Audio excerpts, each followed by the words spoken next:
اصلا یعنی چی؟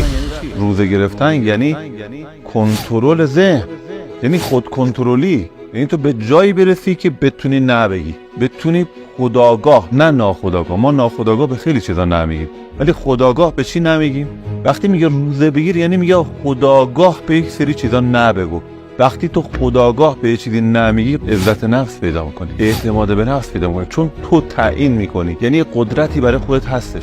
اینجوری نیستش که هر کاری دلت میخواد میکنی، تو تعیین میکنی چه کاری رو انجام بدم چه کاری انجام ندم، چه چیزی رو بخورم چه چیزی رو نخورم، به چی نگاه کنم به چی نگاه نکنم. این همون کنترل ذهنی که چقدر راجعش صحبت کردیم. ورودی‌های ذهنمون رو کنترل کنیم. داریم ورودی‌هامون رو کنترل میکنیم وقتی روزه میگیریم. داریم تمرین کنترل ذهن و تمرکز میکنیم با روزه گرفتن. شما روزه گرفتن از دین اسلام بیار بیرون، برو توی علوم دیگه راجع به کنترل ذهن، مدیتیشن و قدرت ذهن برو مطالعه کن، ببین چقدر شباهت به همین روزه گرفتن داره.